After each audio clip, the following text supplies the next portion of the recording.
శ్రావణ మంగళగౌరి వ్రతకథ. వ్రతకథ ప్రారంభం. పూర్వము ధర్మపాలుడను ఒక వైశ్యుడు కలడు. మిక్కిలి ధనవంతుడు.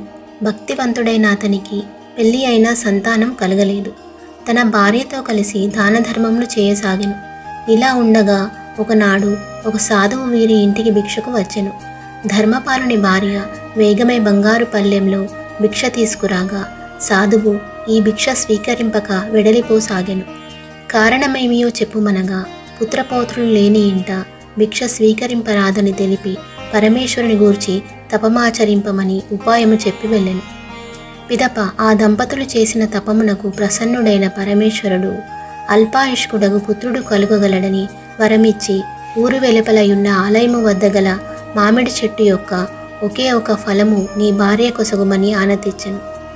అటులనే అని ఆ ధర్మపాలుడు వృక్షము వద్దకు వెళ్ళి అత్యాశ వలన ఒక్క ఫలము గాక మిక్కిలి ఫలములను ద్రుంచి మూటగట్టుకొని వచ్చెను. మూట విప్పి చూడ ఒక్క ఫలమే కనిపించగా అదియే ప్రాప్తమనుకొని అతని భార్య భుజించి అనతి కాలమందు ఒక పుత్రునకు జన్మనిచ్చెను. అతనికి వారదత్తుడను నామకరణము చేసి పెంచి పెద్ద చేసిరి. ఒక రోజున తన తల్లి దుఃఖించుచూ ఉండగా కారణమేమిటని వారదత్తుడు అడిగెను. దానికి ఆ తల్లి అతని అల్పాయుర్ధాయము గల విషయమును చెప్పి యమభటులు వచ్చి తీసుకువెళ్ళదరని శోకింపసాగెను. ఇది విని తల్లి నేను బతికి ఉండగానే కాశీయాత్ర చేసి వచ్చదనని తెలిపి తన మేనమామతో కలిసి కాశీయాత్రకు బయలుదేరెను.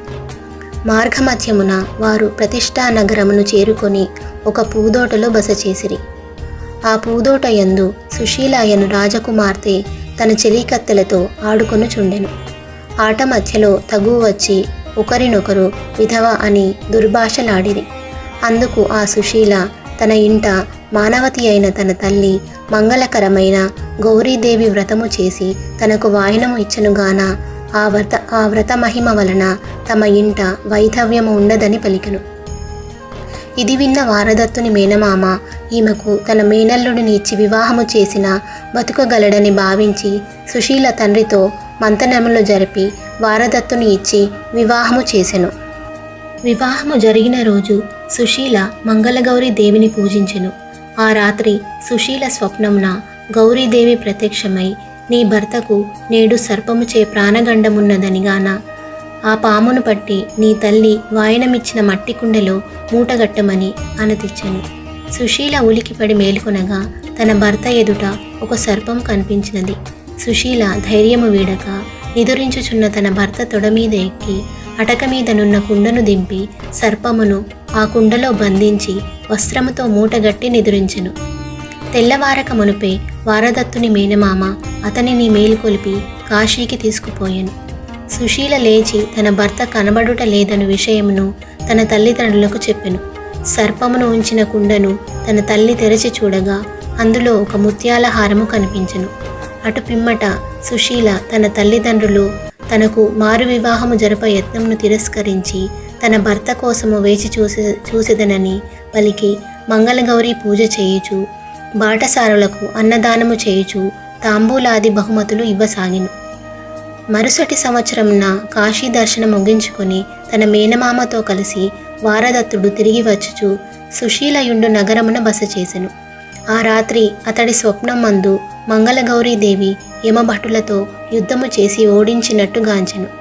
ఈ స్వప్నమును తన మేనమామకు తెలుపగా మంగళగౌరి మహిమచే అపమృత్యు దోషము పోయినదని గ్రహించితిరి. మరుసటి దినము అక్కడి సత్రమునందు జరుగు అన్నదానములో వారదత్తును చూచి సుశీల గుర్తుపట్టి తన భర్త ఈతనేయని తన తల్లిదండ్రులకు తెలిపి తన వద్ద ఉన్న వారదత్తుడు విడిచిన అంగుళి ఈకమును చూపెను. వారు వారదత్తుని గుర్తుపట్టి మర్యాదలు చేసి సారెతో సుశీలకు అప్పగింతలు తెలిపి వారదత్తునితో పంపెను. పుట్టింట శ్రావణ మంగళవారపు వ్రతమాచరించి అత్తవారింటి అడుగుపెట్టిన సుశీలకు తన అత్తమామలు అందులవుట గాంచి తనతో తెచ్చిన కాటుకను వారి కనులకు పెట్టగా వారికి దృష్టి వచ్చెను. మంగళగౌరీదేవి మహిమ వలన ఇది అంతా జరిగినదని గ్రహించి సుశీల వారదత్తులు ఇరువురు యావజ్జీవ పర్యంతం శ్రావణ మంగళగౌరి వ్రతమాచరించుచు సుఖముగా నుండిరి. సుశీల వంటి పతివ్రత వలన వారదత్తుని ప్రాణాలు నిలిచినని గ్రహించిన వారి బంధుమిత్రాదులు మంగళగౌరి వ్రతము చేయుచు ఆనందముగా ఉండిరి. వ్రతకథ